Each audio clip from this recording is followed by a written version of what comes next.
right? Nobody really likes it. And we struggle with these things, and so we are all called to serve one another. And some of us are better from the way how they grew up. They see work. I grew up on the farm. I was trained in seeing work. I was trained in it. And I had to learn, actually come from the other side, I had to learn to allow others to serve. Because I was always the one, if there's work, do it. So, but some people grew up differently. I know a brother in Munich, he grew up totally different. And for him, serving was such a weird concept and a different concept, or seeing work. You could maybe put up chairs, and he walk with you and have a deep conversation while you put up the chairs. And he wouldn't realize, hey, why don't you take a chair? Let's build up the chairs, and not having this deep talk with me, And it was not out of a bad heart, but his mindset was not serving. So he needed a friend that helped him. Hey, what about taking a chair? Can I help you to become a servant? I think we're laughing. We know that this happens, right? This happens. And in Matthew 20, 25 to 28, I just want to remind us, same from last Sunday, Jesus called them together and said, you know that the rulers of Gentiles lord it over them, and their high officials exercise authority over them. Not so with you. Instead, whoever wants to become great among you must be your servant. It's not a nice idea. It's a must. Must be your servant. And whoever wants to be first, be a slave. Period. Be a slave. Just as the Son of Man did not come to be served, but to serve and to give his life as a ransom for many. And I always say there's something really freeing in being a slave. If you do it on your own decision. If you decide, I want to be a slave because my master was a slave. My king was a slave, I want to be a slave. It's much easier if you decide it on your own. If you just do it because you have to be, it's a hard cookie. It's a tough cookie. But if you decide on your own, I want to be a slave.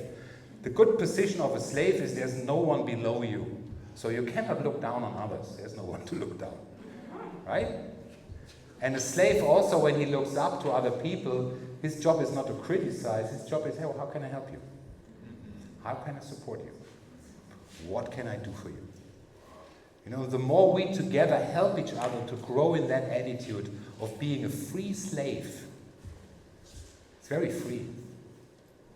As Jesus said, nobody, as I said last Sunday, nobody took my life from me.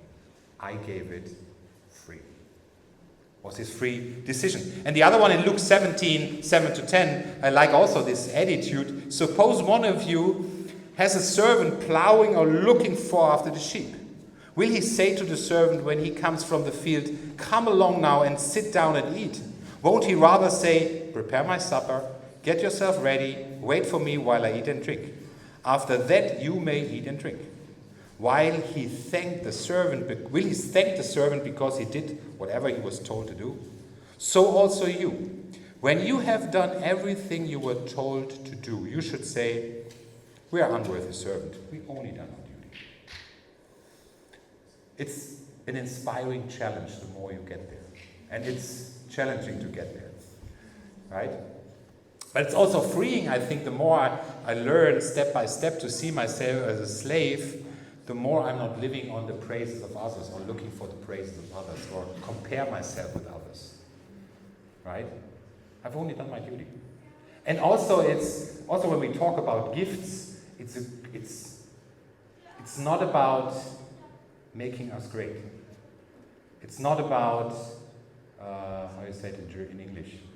Selbstverwirklichung. That's a word, I know. Yeah, Selbstverherrlichung, something like this, yeah. So, it's not about building myself up, using my gift.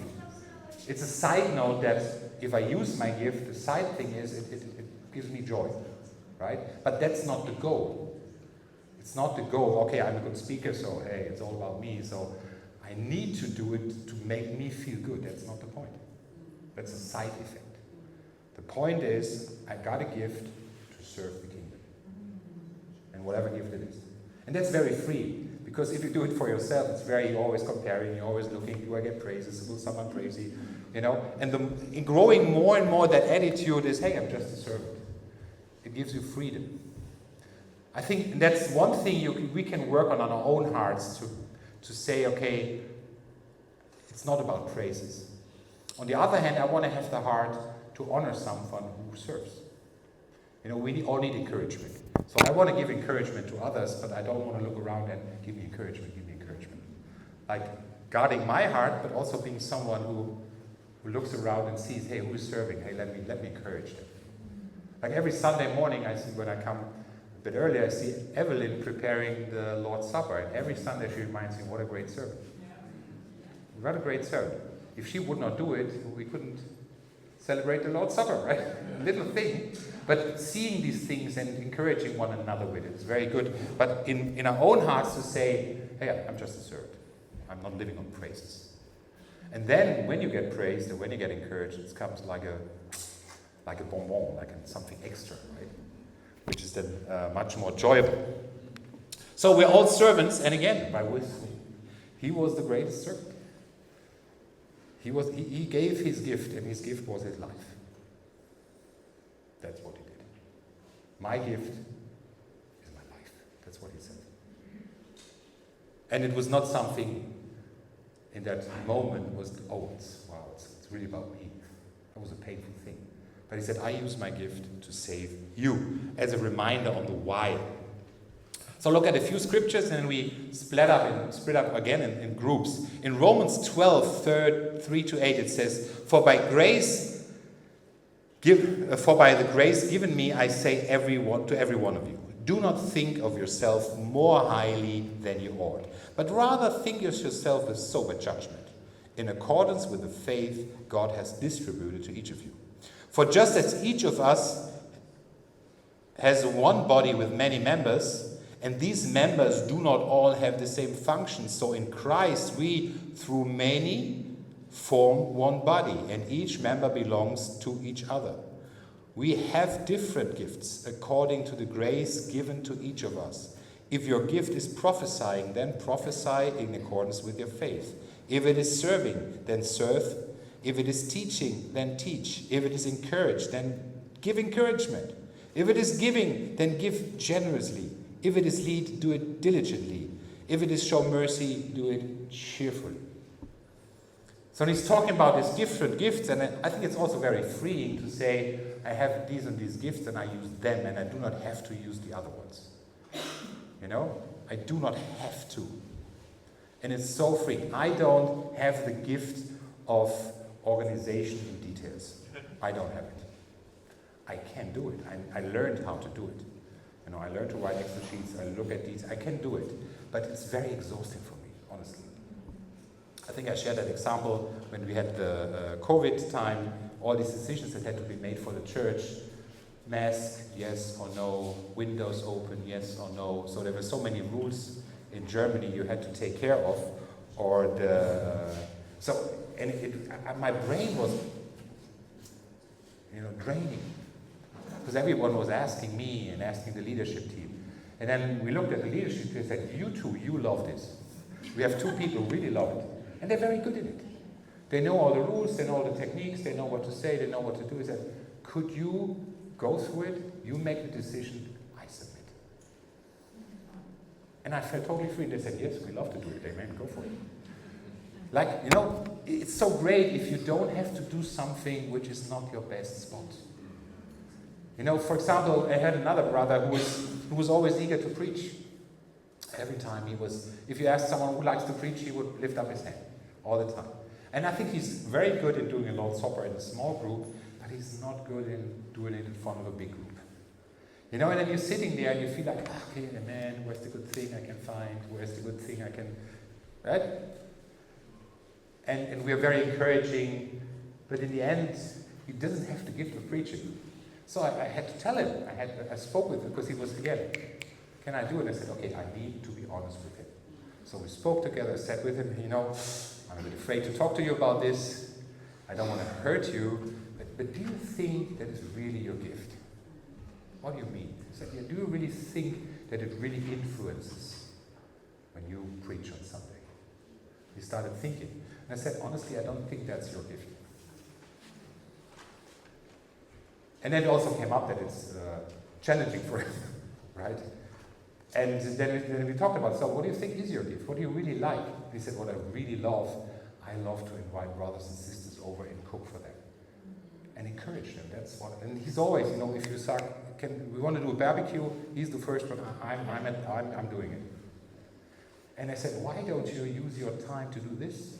Because you do in church a brilliant service. And this family, they have maybe every 3 evenings, maybe 4 evenings, I don't know, having people there, and they love to cook for them and make them feel loved. And now he's using his gift, and he is happy, and also the church is happy because he's not preaching. And that's okay. It's okay to not have a gift, right? It is okay to say that's not my gift. It's not, right? So it's so cool to figure out what is my strength. And the tests we send it out, this is not the truth. It's just one help that helps you to get into conversation. To talk about it together. And one we just shared with the brothers about it, Fred Faller, maybe some of you know him. He was once speaking about how he found his spot.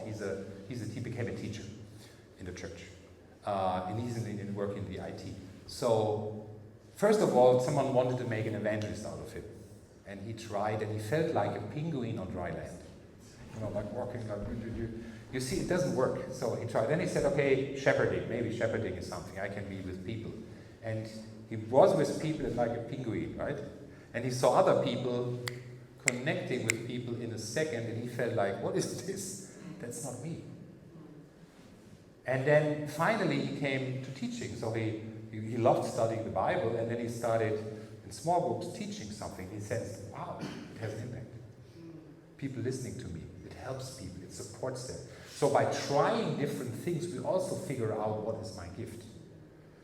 Yeah, maybe. And so that's why good also to hear other people. What do you think is your gift? Some are very good in encouraging. I think I shared about it.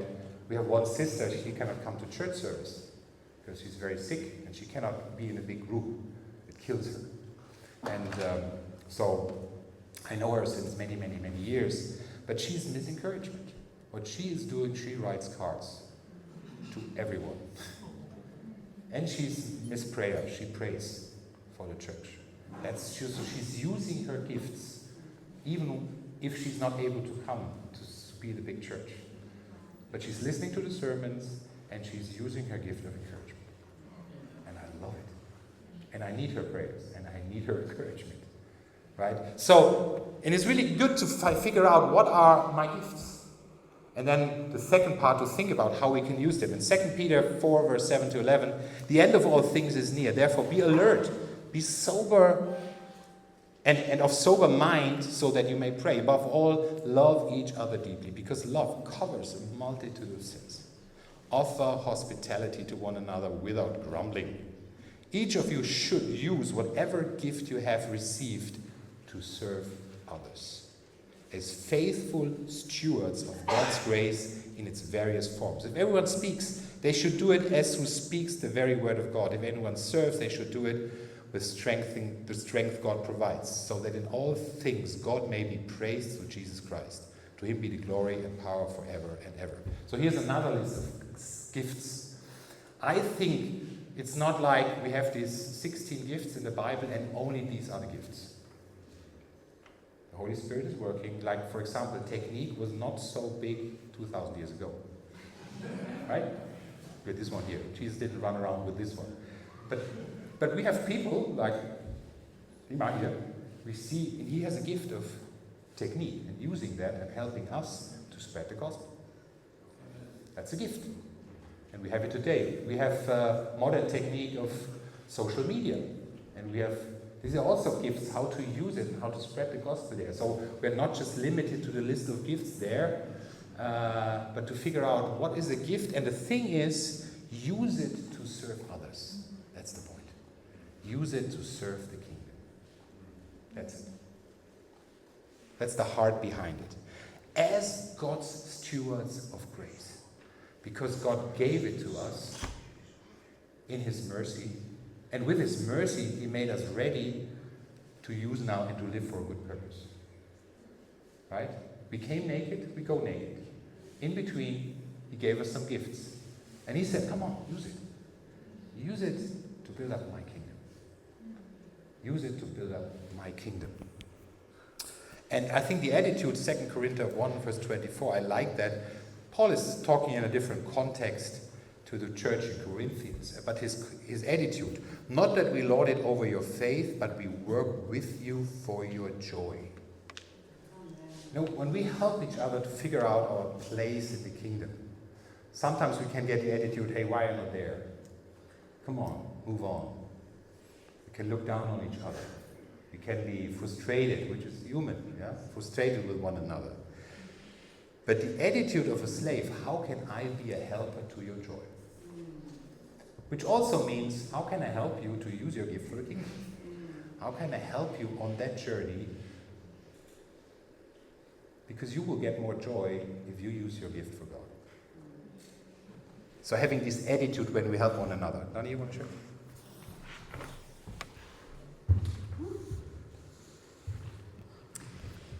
Yeah, I also want to quickly share 2 examples. So I think the challenge is that we as humans tend to view everything through our own glasses, right? And so when our strength is this and that, we all see through that lens, and we also see when others are weak in that point. So one very good friend of mine in the Munich church, she's extremely relational. She loves to have deep conversations. And but she maybe doesn't see where, like Micha said, the example with setting up the chairs or helping to put away the dishes or something. And I see all of this, and so I tend to get critical then and say, Elke is already lost in conversation somewhere, and she doesn't see and she doesn't help. And I was a lot critical towards her. And once I got to know her better and understood, wow, she's not doing that on purpose. She just doesn't see it. It's not her heart. And then I learned, wow, what my heart could be to go to her and say, hey, Elke, I would need your help there. And then she would jump and go and come with me to the kitchen. On the other hand, I learned to appreciate, at parties, for example, my level of having conversations at some point is reached, and I love to go to the kitchen because I'm done talking. So once I learned that difference between Elke and me, I saw her, and she was still, she could go on, and I'm like, I'm so happy that she does, because I'm happy in the kitchen, she's happy going on, enjoying the fellowship. So appreciating these differences, and and the other example is with Micha.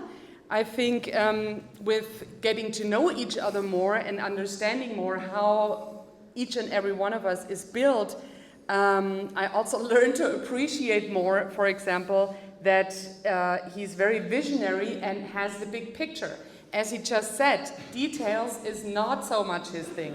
It doesn't mean no details, never, but he can forget things, and also there, for a long time, I was often critical and thought, but he needs to have that in mind, and why do I have to keep reminding him?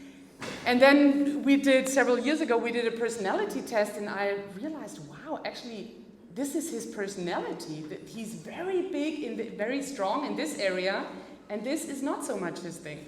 And I saw for myself, wow, I'm really good in details and in practical and in let's get this going. And what if we work together? And since we've started that, it's never perfect. Okay, I do criticize sometimes, and but it's a synergy, and we're so much better together. And when I need the big picture for setting up a lesson, setting up a speech, I cling to him, and I'm like, do you have an idea what I could do that? And it's so great to learn to appreciate each other's strengths in that. Super, thank you. Super. synergy for one another, right? Not looking down and criticizing why someone is not like me, but how can we use it together? And also, I think there's a lot of potential in us. For example, I thought about someone really maybe has the gift of mercy, and he would like to do something with the poor and needy. But he doesn't know, he's lacking the admin ideas how to do it. So what if someone who is good in this and someone good in this come together? And they together think about, how can we do that? Right? So both gifts are used and they work together. And I think I would guess there are a lot of things where we can learn to synchronize our gifts and use them and put it more into practice. And not just leadership, and, which is needed, and it's part of it. The other question, and you will get some questions now, is also the question, what kind of equipment do you think you need? Or do we need? Like we have this equipment for the preachers, so we did this preacher and public speaking workshop. We do another one we're going to start in those who have the gift of leadership. We start a workshop, and everyone with that gift is invited to be trained in that. But what are other areas? I asked Giselle, could you do a workshop on how to do an event, how to plan an event? Yeah? So when you think about your gifts and when you discuss in your group, what kind of equipment would be needed and would be good and would be helpful that your gift could be used in a better way? I think there's a lot of potential here in this group, and a lot of even people who do not know each other and say, I could really help you with this. If we figure that one out. Last thing, I don't want to read that scripture, is Matthew. I think often what keeps us from going into it is we are too negative on ourselves and too critical with our own gifts. That's why I observe in 30 years. Or we are afraid to be prideful, to talk about our gifts. I just had some discussions with the ESOM students 2 weeks ago with students, and then there's one scale in the personality test that talks about how do we handle our gifts. And there are two extremes. One extreme is to be too much narcissistic and posing with it. There was a famous American president. I'm the best. I'm the God-given gift to this country, not to the world. Right? This would be one extreme where you think like, my gift is what really this church needs. And I have to tell everyone what my gift is. That's one extreme. I don't think we find it very often, but we find the other extreme is, I'm not good in it, I'm not good here, I'm not good here, oh no, this one is better here. Which both is prideful. But the other one, this one looks more humble. But it is saying, God, you did a mistake with me. Right?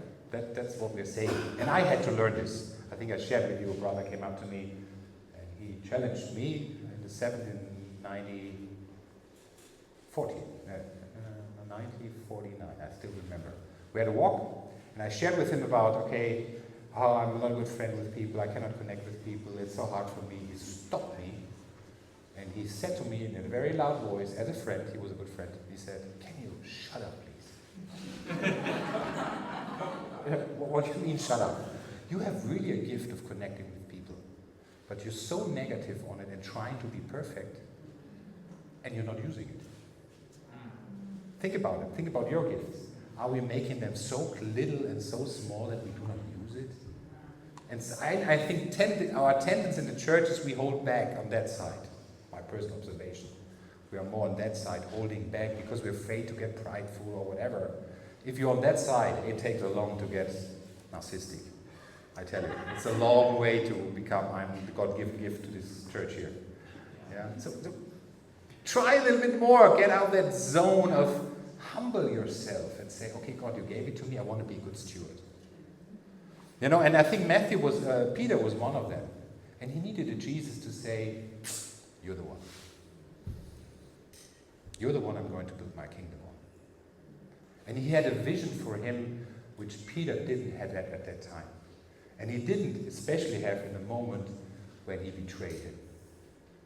I don't think he thought about, wow, I want to be that. No, I will never be that. But he met with Jesus, had a conversation with him. Jesus helped him. And Jesus never lost the vision because he did a mistake. we are back to grace. You know, if we fail, and I promise you, whenever you use your gift, you will fail many times. Many times. Whenever we fail, there's mercy. We are back to the beginning of our speech. We are back to mercy. We have the freedom to make mistakes. We have the right to make mistakes. We need to do mistakes. We do not have the right to sit there and do nothing with it. That's not our right. To not use our gift, that's not our right. No. To use it and to fail, that's totally fine. But to not use it is like putting it in a hole and forgetting about it. We know that story Jesus was talking about. Do something with it. So, what we are going to do, the question is, if, again, in small groups, what are your gifts? How could you use them to build up the body? Do you need to be equipped with something to use your gift in a better way? And this is a starting point, right? It's not the next half hour, we will figure that out. What we want you to do in each group, could you write it down? So what gifts, different gifts you see, also with names, if it's okay for you, because we want to put that in a mind map, on a digital mind map, where everyone from the Amsterdam Church can get access to. And then we could see what different gifts are there. We want to develop them over the next month. And we want to make use of them. Not forget them on Monday, but make use of them. So could you please write down what are your gifts you see already? How could they be used in the church? And maybe you have new ideas and different ideas. Throw them in. Right? And then, do you think already about some equipment that is needed? Write it also down. Put it on a sheet of paper, and then it would be great to give it to us. So we can build a mind map with it. We send it to you, and then we can work on it together the next couple of weeks. Okay? So enjoy your time in the small groups, and then after that we don't come together. You simply go to lunch. But Nina has first an announcement.